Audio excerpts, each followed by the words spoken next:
by the Labor Party and the opposition is very important because it underlines the fact that renewable energy is the cheapest form of energy, Mr. Speaker. It underlines the fact that renewable energy will create jobs across our country, Mr. Speaker. Now, we understand that. Any sensible economist understands that. Those opposite are still struggling with that, Mr. Speaker. They're still struggling with that. They think that the cheapest form of energy is nuclear, Mr. Speaker. They think the cheapest form of energy is nuclear.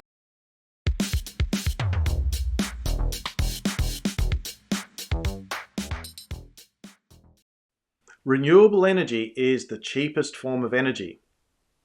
That was the claim being made by the Australian government and remains so as the country heads to a federal election on the 3rd of May 2025. But is it really so? And is it that simple?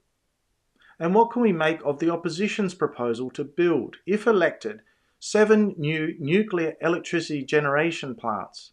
Let's find out. There will be lots of people around Australia, and indeed the world, who will have much to say about the cost of renewable energy for electricity generation. In particular, we're talking about wind and solar electricity. I have 2 main questions about this.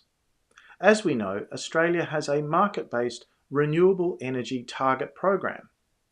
This system requires that energy retailers buy certificates for specified percentages of their sales from eligible renewable energy generators across the country. This means that all the eligible renewable energy generators earn 2 sources of income: electricity itself and renewable energy certificates. Ultimately, consumers pay for all of this in the overall prices they pay to retailers, making electricity more expensive overall.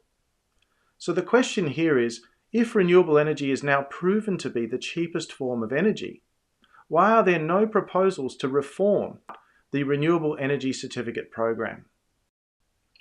Nuclear energy for electricity generation in Australia is currently banned.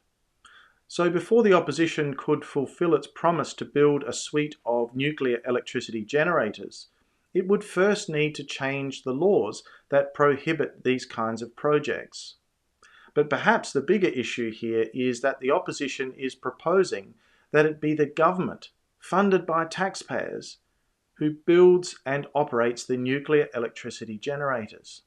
Across Australia, most electricity generation is privately owned and operated. There are some plants still under government ownership in states like Queensland, Tasmania and Western Australia. However, the federal government is not involved at all in the electricity generation business. The task of overturning the ban on nuclear projects is going to be difficult enough.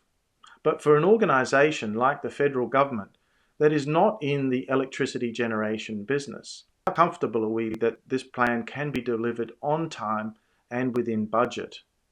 Let me know what you think in the comments section below. In summary, the federal election on the 3rd of May promises to be a very interesting one. The government's approach to promoting renewables and the opposition's aspirations for nuclear energy promise to provide a lot of the focus in the lead-up. Are there any other energy and climate issues that you feel are going to be important? Drop me a line in the comments section below. Thank you for joining me today, and I look forward to seeing you again soon in the next episode of Climate Mondial's Energy and Climate Weekly. If you liked today's video, be sure to click like and subscribe. This is a fantastic way to support the channel, and it will really help me to make the videos that you want to see. Thanks again, and bye for now.